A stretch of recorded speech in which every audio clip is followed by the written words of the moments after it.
is kind of just the idea of my father-in-law, his passing, some words that my younger son has said a couple of times, once on the occasion of getting a promotion to lieutenant colonel, and then another time during the memorial service here, about how Max was one of the holiest men or godliest men he had ever met. And I think most of you understand, as you had met Max, the same thing I had. And I told Marianne, that one of the reasons I married her was, well, actually it's because I love her. But nevertheless, I've known her dad and her folks since I was 10 years old. But there was something about him that made me want to be a preacher, made me want to be a missionary, actually. And part of it had to do with what I saw in that man. We have been able to read his autobiography or biography. You tell me which one, and I'll try to remember. It's the one he wrote himself, so figure that one out. But in it, he talks about several things, and he talks about his viewpoints. I have come across, as we have cleared things out, I've come across a lot of his sermons, and that he developed while he was living over in Japan, and how he had to process them and process the thoughts so that he could translate them into Japanese and or have someone interpret them into Japanese. And that has been quite an eye-opener, because it shows me more about, if you ever want to know what somebody's like, read what they write. Understand that, and then you'll understand them a little more. I found out, in talking with Marianne too, that her folks had, at some point in time, and we don't know when, but they had decided to do fasting and to do it according to the scriptures, and to also then, of course, find out, how do you do this? What do you do? And I ran across a fellow a couple of weeks ago, just before Easter, who was not going to attend a company potluck because he was fasting. And I just happened to ask him, oh, well, why are you doing that? And he told me some things and got me thinking about it. And the more I thought about it, the more I thought I would look into this. I've known that man for about 3 years, been acquainted with him, and I was impressed with his regular demeanor, his behavior, and everything that I ever heard about him. So as I was looking at that, I thought, well, let's look at fasting. Maybe there's something to this that I haven't paid attention to in my lifetime. And I thought I would bring you what I have discovered, and that it's something that you may consider. Fasting comes from the Greek word sum, which is not anything really exciting, but it means basically to cover the mouth.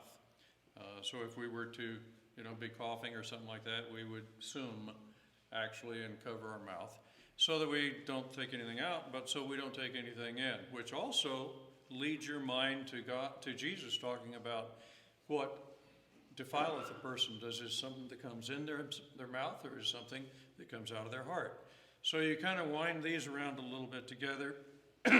The Greek word is nuestro, and it's kind of like the Spanish nuestro. However, it means abstain, to abstain from something. And so therefore, we're going to run into this in both the Old Testament and the New Testament, because obviously the Old Testament was primarily in the Hebrew. It was an Aramaic also, and so therefore a lot of the words do kind of come across together. In the beginning of the Bible, there's not much said about fasting, but there is stuff said about afflicting the soul. And there were times when people went to God and said, hey, my soul is afflicted, something's going on in my life. It's upset, I'm upset, it's ripping me apart. And therefore, God, please listen, please guide me, please help me understand what's going on. We're going to look a little bit at that, but not very much, except you're going to find that it's going to jump up occasionally. Once we get into the history books of the Old Testament, is when we start running across the concept of fasting as compared to, and the word fasting, as compared to the simply, my soul is afflicted, or you're afflicting my soul. And then once we get into the prophets, each of the prophets, as you know, their job was to what? Comfort the afflicted and afflict the comfortable, is really basically it. And we talk about preachers, that's what their job is too. But each one of us should be doing that sort of thing. I'm not going to go down through everything. We know that there's a day of atonement that was a national fast for the Jews, and it was something that they did once a year. And the post-exile period, the Hebrew nation fasted in remembrance of special events. For example, when Jerusalem was about to be attacked, when Jerusalem was destroyed, when the temple was destroyed, and even before that we have example, and we're going to look at the example of Esther, and we're going to look at the example of Xerxes, the Persian king who had all these Jewish people living under his domain, and he didn't necessarily know that how many he had, or how many had been taken from Jerusalem over into his area. But it's the area of Shusha, which is on the west side of Iran. And in there, you'll also find it in your Bible as called Susa, S-U-S-A.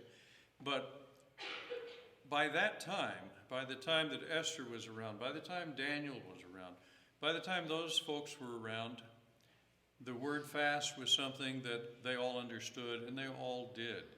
And that was something that's pretty important when we get down into Esther especially. And then by the time we get to the Pharisees with Jesus and so on, the Pharisees were saying, hey, we fast a lot, We fast on the 2nd and the 5th day. Well, that's cool, I guess. But Jesus said, hey, that's not exactly all that cool, okay? And then he told them, when you fast, don't make a big thing of it. Don't do what you're doing. Instead, like he talked about the tax collector praying over basically in the corner. Don't do this so everybody knows. Do it alone. Do it between you and God. And that's how things should be done for the most part. So by the time we get to post-Christ days, or the first couple of hundred centuries afterwards, we find that in the first 100 centuries, some of the, quote, bishops, elders in different congregations said, well, why don't we fast? If the Pharisees are doing it on the 2nd and the 5th day, why don't we do it on the, let's do it on the 3rd and the 6th day. Why don't we do that? Okay, or maybe the, 4th and the 7th. Anyway, they came up with a day, but their concept was to remember something important. And there's something important besides the communion that they took. There's something important was when Jesus came into Jerusalem, and then the day that he was put on the cross. So they chose days where their congregations could fast together as a group. And there's nothing unbiblical particularly about that. You're not going to find us saying, hey, we're going to designate a few days. No. What I want to do is to lay before you something that might help you in your walk as a Christian. Now, the next thing I want to kind of bring up a little bit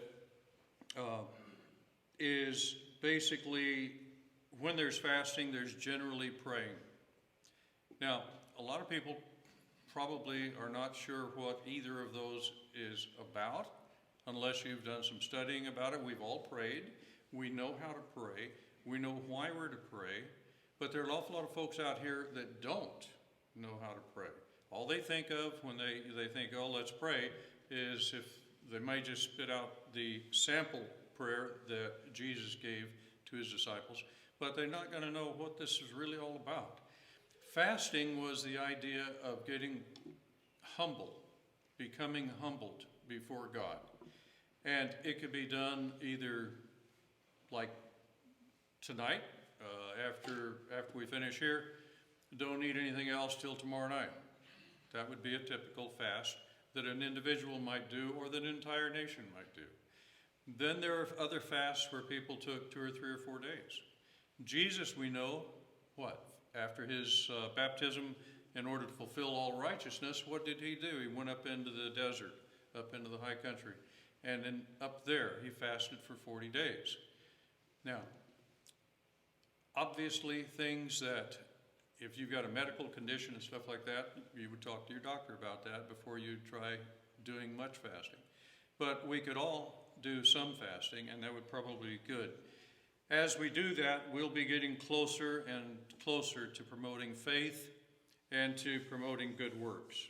Now, praying, going along with that, there'll be a lot of times that the idea is that the greatest achievement in our life could be our ability to pray and to spend time in praying. We know that Jesus went up on mountains. He went away from his disciples for a while. He prayed and prayed and prayed and prayed and prayed and talked to his Father. I don't know how many of us have ever done that, or how many of us have ever attended a workshop or a men's weekend, ladies' weekend, something where you actually do spend a good portion of the day praying. As I was growing up, the Wednesday would be Wednesday night prayer meeting. That's what I heard most of my life. And then next thing you know, I never heard that anymore. And I don't know why not. But we could always get together to pray at any time. But the idea is that the further we pray, the more we pray, it's not so much what things we're going to get from God, but what's going to happen to us, how we are going to change. And all of this is designed tonight to give us some ideas and to lay before us a methodology, perhaps, if you wish to call it that, where we can start implementing a lot of what we've been studying for the last 8 or 10 months, both in sermon and in classes. The concept of evangelizing. We have plenty of tools. We've talked about that in the classes in the mornings. But here are some other things that we might want to think about. Now, praying is a matter of severe discipline, I know. And I know that one of my sons mentioned to everyone assembled that he remembered in the mornings getting up and going into the kitchen, and there on the table was his granddad's, Marianne's dad's, Bible open on the table. Well, at our house, that was the same case. He kept telling us he couldn't read, he couldn't understand it, didn't make any sense, but every day he read it. And I was impressed with that because, again, in looking at his entire life, I saw that there was something different about his life than mine.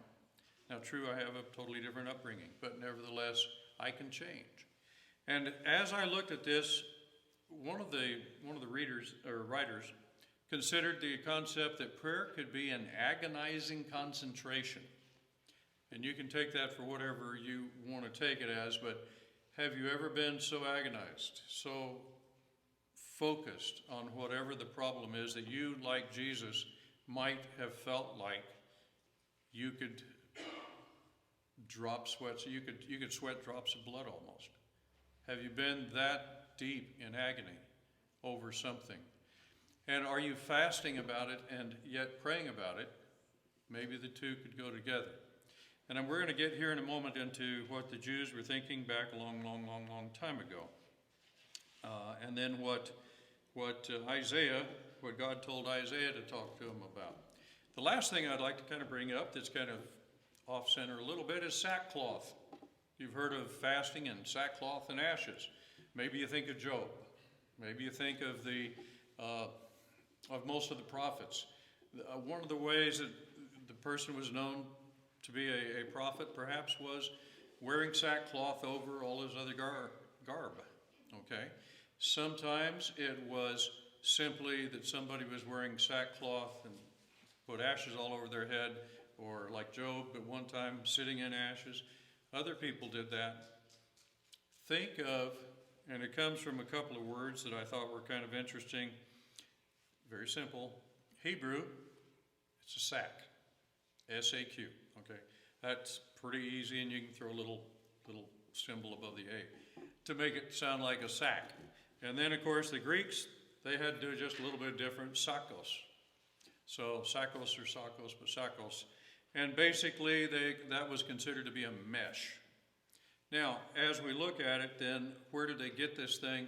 It was simply woven, very coarse, goat hair, and they would put it on, and you may, as you read about all this, you'll find that they put on their sackcloth and ashes, and you may find them saying that they rent their garment and rent their sackcloth. It would mean ripping it and tearing it. They're so much in despair. Things are bothering them so much. So that gives you background, I hope, on what fasting was. And basically, again, it was just you pick a time, you don't eat or drink anything, and you wait until that time is over with. And the purpose is so you can focus on God. Your praying during that period of time would be a more focused situation. And those of you who have seen War Room kind of have an idea of that lady's idea of getting a place where she could focus just on the prayer. Now let us, if you would please, turn with me to Isaiah chapter 58. In Isaiah 58, we're going to find that God has told Isaiah to go talk to the Hebrew nation, rebuke them for their futile idolatry, was chapter 57, and a summary of 59 is the evil oppression, or the evil and the oppression that they have. So if you look at chapter 58, we would start out, and he says, "Cry aloud, spare not. Lift up your voice like a trumpet."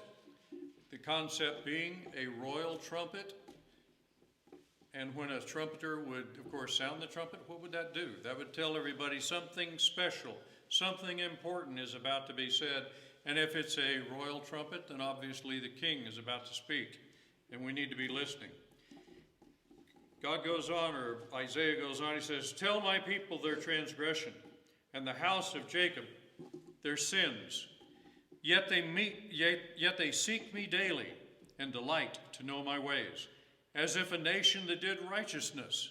In other words, you claim you're righteous, you boast you're righteous, and you boast that you're able to go to a God. But you did not forsake the ordinance of your God. They ask me for the ordinance of justice. They take delight in approaching God. And you say, "We have fasted," they say, "and you have not seen? Why have we afflicted our souls, and you take no notice?" Can you believe that people who know about God's omniscience, his omnipresence, his omnipotence, could possibly even consider that God doesn't know how they're living? I can't begin to fathom that until I look around or I look at myself and I take off in the car to go somewhere, and maybe I didn't pray about this particular trip or didn't pray about that particular situation that I'm in on that particular morning. Maybe I haven't really asked God to watch over me through this day and give me opportunities. Well, to me, it's very much the same thing. I believe I'm doing it. I think I'm doing it. Aren't you listening? And God's sitting there saying, In fact, in the day of your fast, you find pleasure. Well, during the fast, there's not supposed to be pleasure. During the fast, you are humbling yourself. You're subjugating your will to God's will. He says, you find pleasure and exploit all your laborers. Indeed, you fast for strife and debate, and to strike with the fist of wickedness. And you will not fast as you do this day, to make your voice heard on high. Is it a fast that I have chosen? Look at what you're doing, and ask yourself, is it something God is pleased with, or is it just something you're doing just because you want to do it? In verse 4, you will not fast as you do today. You make your voice heard on high. Is it a fast that I have chosen? Verse 5, a day for a man to afflict his soul? Is it to bow down his head like a bulrush and to spread out sackcloth and ashes? Would you call this a fast and an acceptable day to the Lord? I can almost hear God trying to say, are you kidding me? You're living the way you're living, and you're whining about how I'm not helping you, and yet you don't do what I've asked you to do. Verse 6, is this not the fast that I have chosen? What you're doing isn't what I've asked you to do. And I'm going to tell you. I'll tell it to you again. Verse 6 continued, to loose the bonds of wickedness, to undo the heavy burdens, to let the oppressed go free, and that you break every yoke. Is it not to share your bread with the hungry, and that you bring to your house the poor who are cast out? When you see the naked, that you cover him, and not hide yourself from your own flesh. Then your light shall break forth like the morning. Meaning, if you do this, if you do what I just got through saying, you're going to start shining. Your light's going to break open, because that fast will not be a fast of selfishness. It will be a fast of humility and a fast of humbleness. Verse 8 continued, your healing shall spring forth speedily, and your righteousness shall go before you. The glory of the Lord will be your rear guard. What's he alluding to? Is he not alluding to when they came out of Egypt? And God said, I'm going to be up in front of you, and I'm going to have a rear cover for you. Militarily, it means you've got some scouts out front taking care of things, and you've got a rear guard taking care of things. And that's what God is referring them back to, trying to get them to understand. The glory of the Lord shall be your rear guard, in verse 9. Then you shall call, and the Lord will answer. You shall cry, and he will say, here I am. When I read that, I considered a scared child, a frightened individual, a person that's kind of down and out right now. And they're scared. And would you like to be able to call to your mom or dad and say, Mom, Dad, where are you? And have that voice that you learned was your mom or dad's, the voice that God can speak that says, here I am. And the relief, and that you're going to run to that voice, not run away from it. And the verse 9 still. If you take away the yoke from your midst, the pointing of the finger and the speaking wickedness. In other words, if you get rid of these things, the pointing of the finger was, oh, look at you, look at you. Oh, hey, look at me. I'm up here, look at you. What are you doing? How come you're like that? What's wrong with you sinning like that? Do you hear Jesus talking to the Pharisees who could have been doing exactly that? I hope and pray we don't do that. But God is telling them, don't be doing that. Don't be false accusers. Instead, if you extend your soul to the hungry and satisfy the afflicted soul, then your light shall dawn in the darkness, and your darkness shall be as the noonday.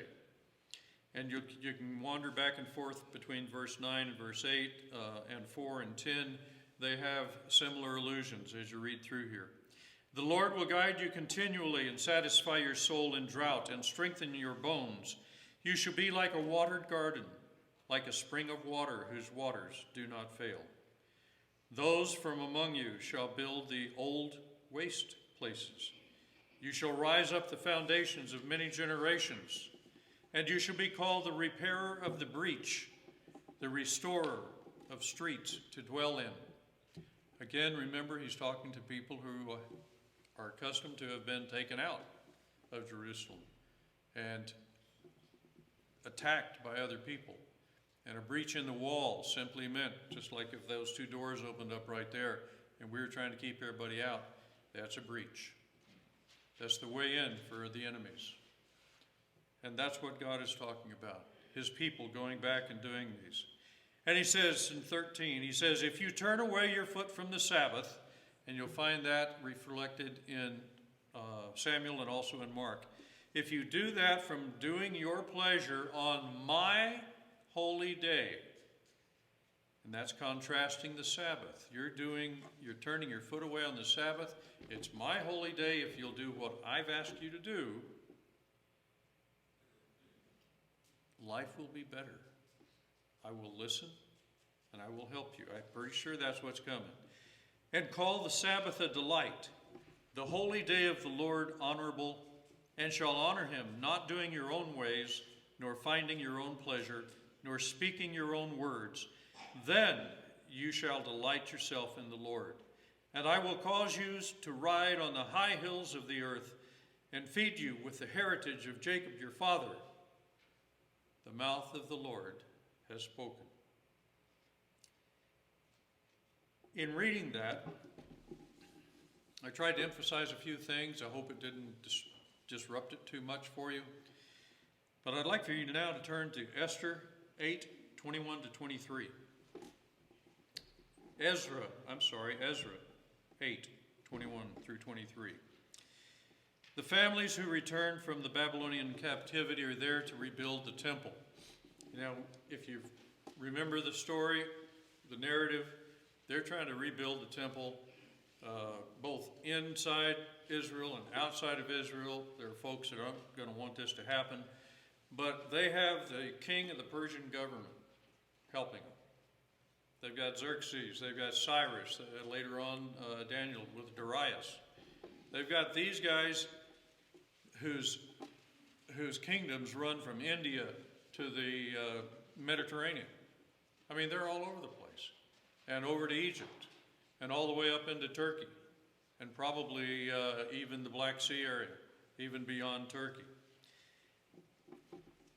Here, Ezra said, "Then I proclaimed a fast there at the river of Ahava, that we might humble ourselves before our God, to seek from him the right way for us and our little ones and all our possessions." And verse 23, "So we fasted and entreated our God for this protection, and he answered our prayer." Hopefully in there you see not only the fasting, but you see the entreating, the praying that he had the people do. Ezra 9:5, flip a few more verses over. This is talking about the issue of intermixing marriages with non-holy people against God's will. That was very important, very, very important to God, and it should have been to his people. "At the evening sacrifice I arose from my fasting, and having torn my garment and my robe, I fell on my knees and spread out my hands to the Lord my God, praying." The result was a resolution by the Israelites for the women to put away the husbands to put away the women they had married, and all the children that had been born into those mixed families, because God wanted his people to be pure. In Nehemiah, if you could flip over there, it's fairly close. Nehemiah chapter 1, verse 4. Now, Nehemiah is the king's cupbearer, as we know.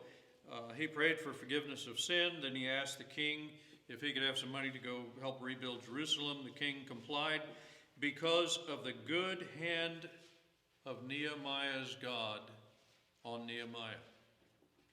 The king saw that God was blessing Nehemiah.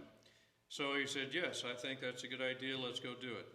So it was, when I heard these words, that I sat down and wept and mourned for many days, and I was fasting and praying before the God of heaven. In Nehemiah 9:1, "Now on the 24th day of this month, the children of Israel were assembled with fasting and sackcloth and with dust on their heads." There were times that if you couldn't get ashes, you'd be throwing dirt up in the air and getting dirt all over you to do the same thing. If you could move down to Esther chapter 4 with me, you'll find the story about Esther. I believe you probably know most of it. But when she realized that, and when Mordecai had received a copy of the decree that Haman had sent out in the king's name, or gotten the king to send it out, basically Haman realized that he was supposed to be second only to King Xerxes. Xerxes is the Persian name. Ahasuerus would be the Hebrew version of that. So anyway, Mordecai understood what was going on. He knew what was going to befall the Hebrew nation. He told Esther, or told somebody, they told Esther. Esther went back out and told him, here's what I want you to do. And the thing is that Haman wanted everybody to bow down to himself. And then he was shamed by Xerxes the day before all of this occurred, that because Haman had asked Xerxes, hey, what would you do to one of the greatest guys in your kingdom? Now, think of this. What would you do? Let's say that you go up to your boss and say, what would you do for the best employee of your company? And guess who you're talking about? The best employee of your company. And the king knew about Mordecai, knew about something he had done earlier. And he said, I know what I'd do. I'd get him the best horse and the king's, my old garments, put them on him, give him a golden crown, and walk him through with trumpeters and everything, walk him through town. Susa. And Haman was just floored. Because then Xerxes said, and I want you to do that to Mordecai tomorrow. And then we have 3 days of something going on. The scene is being set. But before that scene is set, Esther tells Mordecai in verse 15 and 16, gather all the Jews who are present in Shushan/Susa and fast for me, neither eat nor drink for 3 days, night or day. My maids and I will fast likewise. And so I will go to the king, which is against the law. And if I perish, I perish. Mordecai sets all that up, gets the word out to everybody. Now, prayer is not necessarily mentioned here, but it is definitely implied with the fasting. And as we know, as we understand, the situation back then was that if you show up at that end of the throne room and you had not been called for, you would be put to death. Unless the king called for you, don't visit. Don't just drop in for a visit. And Esther, having been there for almost a year, having found favor with Xerxes, told Mordecai, I'm going to get dressed, I'm going to go, and I'm going to stand right at the doorway. And if I am killed, so be it. Because I'm going to do this for my family. I'm going to do this for my nation. I'm going to do this for God. God blessed her very much. The king saw her, held out the scepter. She went up, touched it, and the basic story was, why don't you come to lunch? And why don't you bring Haman? And then she did it the second day. Okay, why don't you come to lunch? Why don't you bring Haman? And the third day, same thing. But on the third day, she goes ahead and she tells Xerxes what Haman has done, what his plans are. And when she does this, the king goes pretty ballistic. But he doesn't, well, he holds himself in check.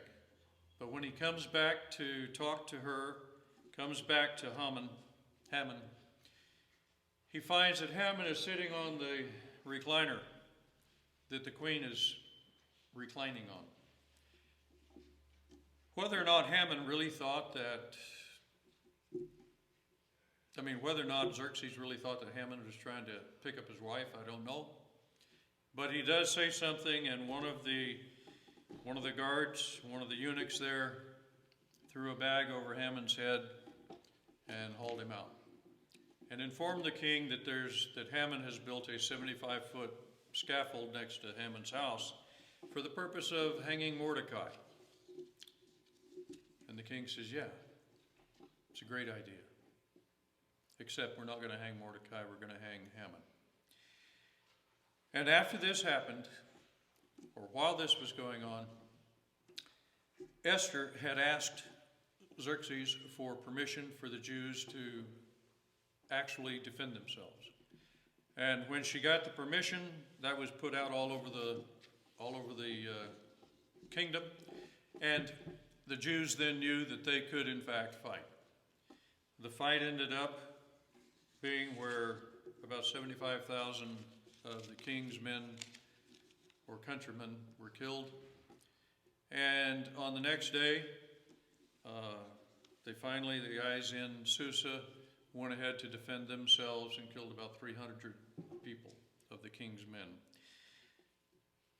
And after that, they decided that there was going to be another special fast. And they decided that the special fast would be because this was a time when Haman had wanted to kill all the Jews. And it's the celebration of Purim, P-U-R-I-M, today. This was to confirm these days of Purim at their appointed time, as Mordecai the Jew and Queen Esther had prescribed for them. And they had decreed for themselves and their descendants concerning matters of their fasting and lamenting. To step this forward a little bit, we're going to take one look at Psalm. If you would please turn to Psalm 69, verse 10. And the reason I'm asking us to turn there is because David is saying that I'm being reproached for nearly everything by nearly everybody, but God, I am fasting and praying for those people, for my enemies, and they're reproaching me because of that even. Life is rough for David as he looks at it. So Psalm 69:10, he says, "When I wept and chastened my soul with fasting, that became my reproach." In Jeremiah 36:6, we could go there, but why don't I read it? Jeremiah had Baruch, his scribe, read this, everybody. He said, "Go therefore and read from the scroll, which you have written at my instruction," which came from God, "the words of the Lord," literally, "from my mouth." Just like we've talked frequently about the words that the New Testament writers wrote were by inspiration of God, meaning the breath of God, actual breathing. We inspire, yes, but we expire. Well, we inspire means that God's breath comes in. And that's what that word means. And in the Old Testament, they had one, basically the same thing, talking about the same thing. He said, "In the hearing of the people of the Lord's house on the day of fasting, and you shall also read them in the hearing of all Judah who come from their cities. Now it came to pass in the 5th year of Jehoiakim the son of Josiah, king of Judah, in the 9th month, that they proclaimed a fast before the Lord to all the people in Jerusalem and to all the people who came into the cities from Judah to Jerusalem." If you look at Daniel, we all know the story of Daniel in the lion's den. The thing I find interesting, Daniel 6:18. Daniel 6:18 will find you looking at an area where Darius, King Darius, because he said what he said, and the king's word is law, then Daniel, when he heard that he was going to have to bow before the king, or bow to the king, he purposely, it appears, opened the windows to his apartment, and he bowed down toward Jerusalem and prayed to God. He was reported, and King Darius had been thinking of making one governor instead of 3, and he was planning on choosing Daniel. So naturally, Daniel got in trouble. Well, that night, in verse 18, that night, now the king went to his palace and spent the night fasting, and no musicians were brought before him. Also his sleep went from him. And you'll find that the next day, as soon as he could get up, he ran down to, if you could imagine the king running, supposedly, he ran down to the lion's den, and one rendition says that he actually pushed one of the rocks back so he could yell down in there and say, "Daniel, are you all right? Has your God saved you?"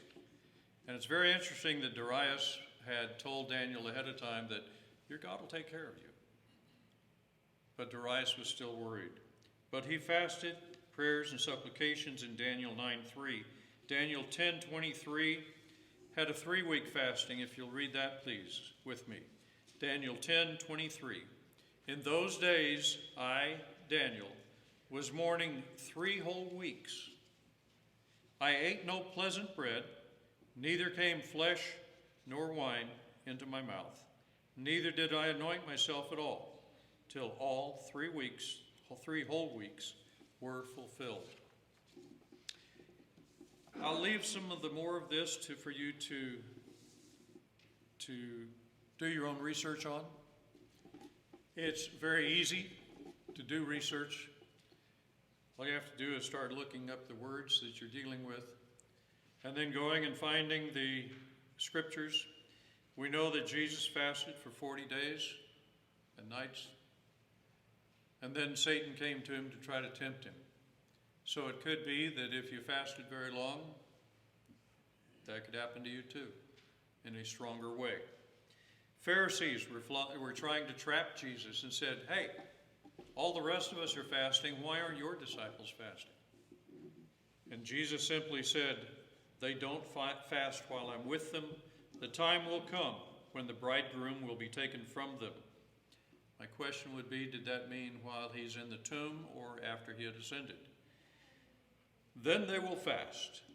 And the question can be logically asked at this time, and continue to fast at times? Is that okay? Jesus never enjoined us that we had to fast. But he sure talked to people as if he expected them to fast. And as you go through Mark, Luke, always through all of that, and then you move into Acts and you wander through Acts, you'll find that Saul spent 3 days fasting before Ananias came to him. Saul spent a lot of time getting humble. He was blind, couldn't read, couldn't see. He was a big man in town, he thought. And yet, he fasted to get closer to God.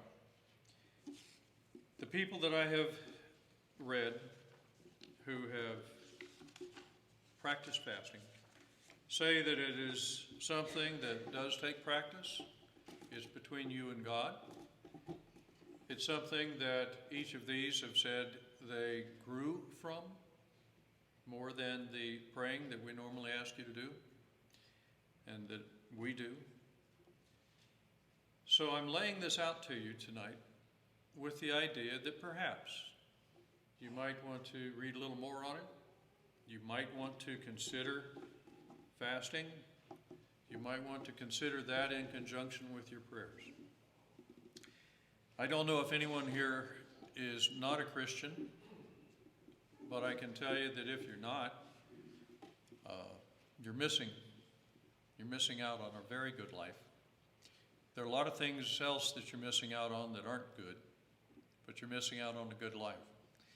If, in fact, you're here because you had to work and you didn't have time to get here earlier, couldn't get here earlier, but you have something on your mind too that you would like for us to pray about, then please, as we stand in a moment, if you want to become a Christian, all you got to do is step forward.